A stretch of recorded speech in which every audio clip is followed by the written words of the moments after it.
Why are you watching this video? This was the best suggestion on your YouTube For You page. Today I'm gonna share with you 3 animals that zoos want you to think aren't expensive.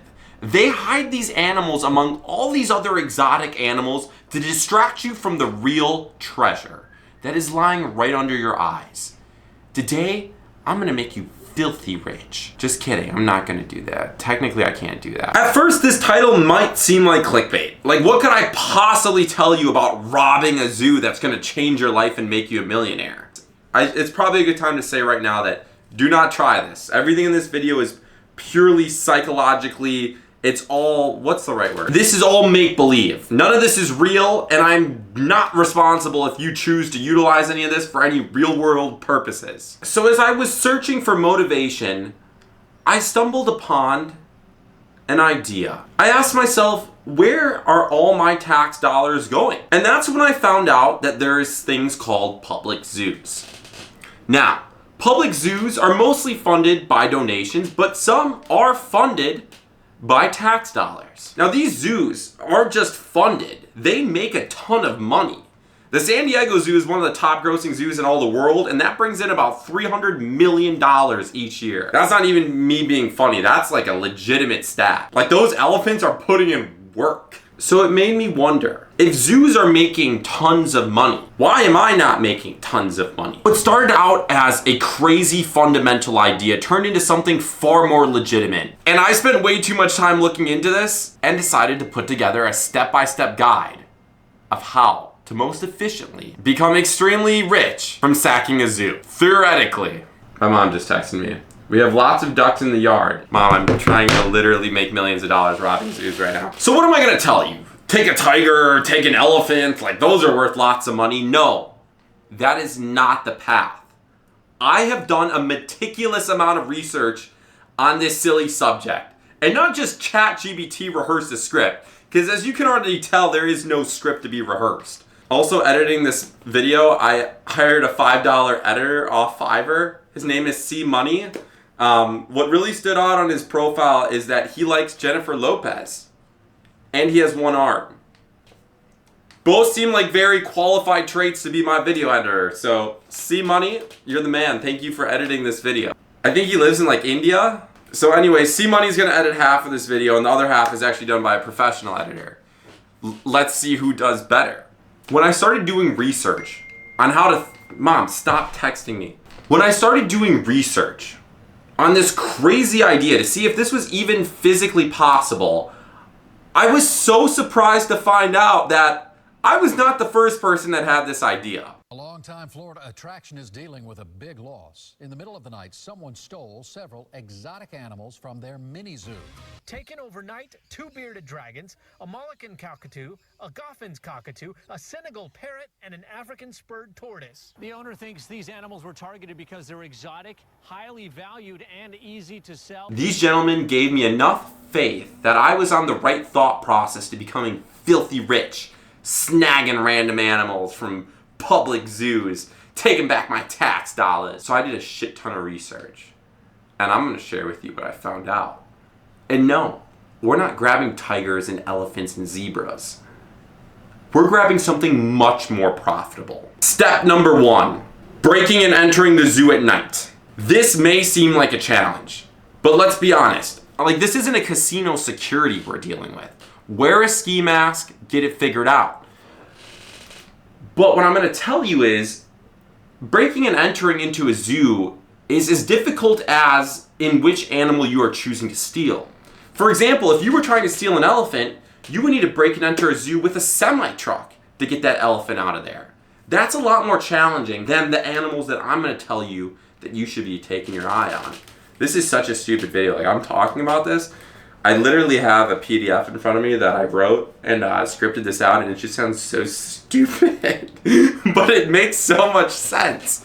So yes, tiger cubs are expensive. C Money, edit in how much a tiger cub is. Tigers are expensive. Elephants are expensive. Zebras are expensive. But here's the thing. Who are you going to sell them to? How are you going to offload them? I didn't just do research on which animals were most profitable to steal, but which animals you can move the fastest. We want fast cash. cash money. This LaCroix is probably gonna give me cancer. This got me thinking. Clearly, elephants, tigers, and zebras were off the table. You can't take them. They're too big. Who are you gonna sell them to? How are you gonna get them outside the US? Where are you gonna hide these things? They can't just stay in your backyard. I mean, they got like drones all over the place now. They're gonna find an elephant. Which got me thinking, oh my gosh, my computer's shutting off. So this is what we're gonna do. We're gonna screw the major animals. We're not even actually gonna touch the reptiles for right now.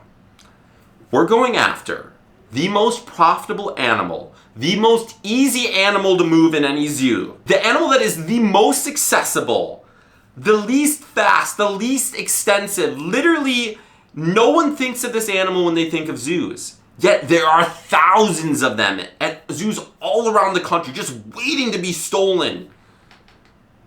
Koi fish. It's brilliant. I went to Google Maps and analyzed 30 zoos throughout the US, and I noticed a startling similarity between all of these zoos.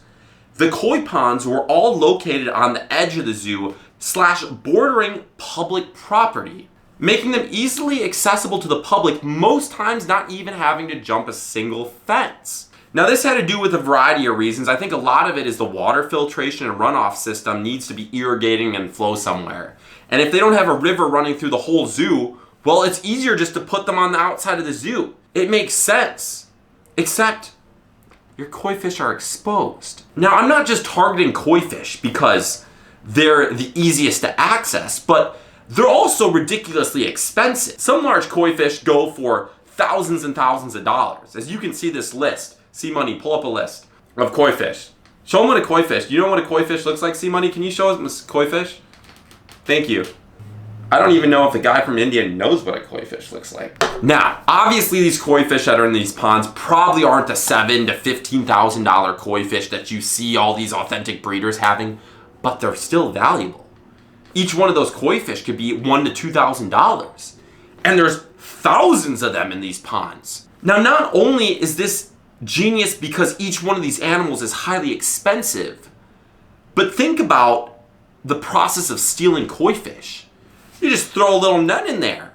Throw a net in the water, super easy, super lightweight, super durable. You can move, you can put that net in your pants. No one's gonna find a net in your pants. Just whip it out and throw it on the fish. I mean, honestly, I'm not, like, it's funny, but it's kind of true. Just whip it out there. This is the other genius thought about this.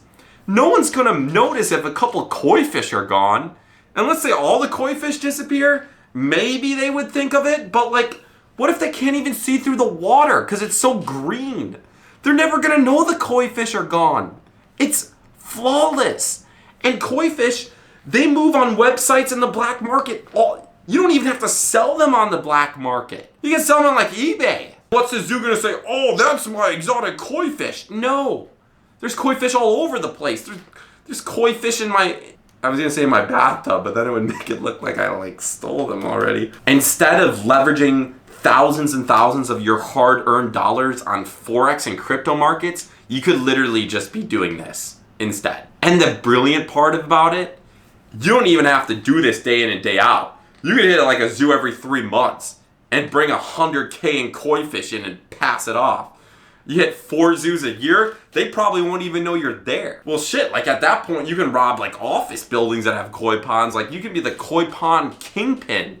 You can corner the koi pond market. You can start Ponzi scheming koi fish. I don't know how that would work, but it sounds cool. This was an ingenious idea that came to me that I just needed to share. But in reality, the koi fish really isn't even the only profitable animal you can take. My second most profitable animal is controversial. An obvious question you might be asking me is, did you think about just stealing furries? Well, I did think about that.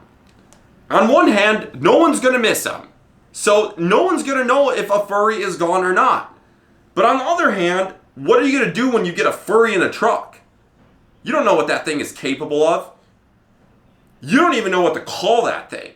The risk and reward, and who's looking to buy a furry? So the second option is quite controversial. And the more I think about it, the more I like it. I'm actually starting to really want this animal too. I think it would be sick to like have him on my wall. Alive on my wall. Just kind of stands there in my videos. I think that'd be cool. Now initially I thought that going after pandas would be a smart idea. You might think, why is that? Because pandas are extremely rare, and to my understanding, the Chinese government has like some weird obsession with them where they like own the rights to every panda in the world. Pandas are basically slaves to the Chinese. I don't know if that's factual. C-Money, can you fact check me on that, please? Welcome aboard the fluffiest flight ever. This panda helicopter is ready for takeoff. Hold on tight, cuteness is coming.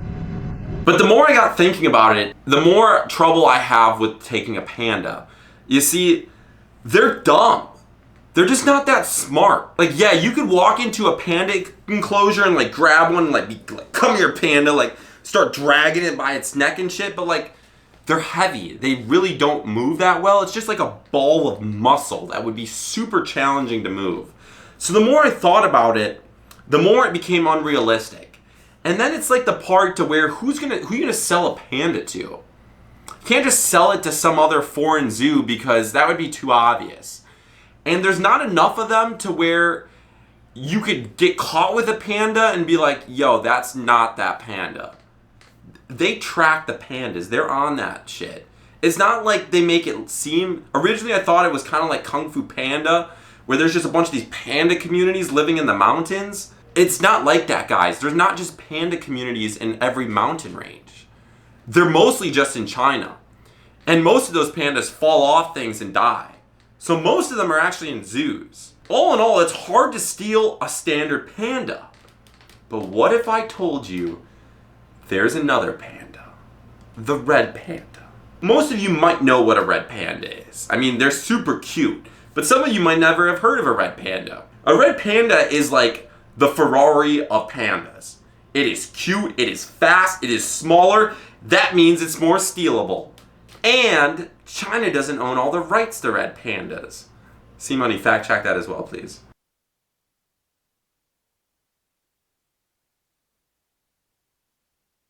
That was I'm sure that looked really good. It's kind of crazy because I'm talking like I know what C-Money's editing in, but I have no idea what he is doing. Now you can buy red pandas on black markets. They're expensive. They go between $50,000 and $80,000.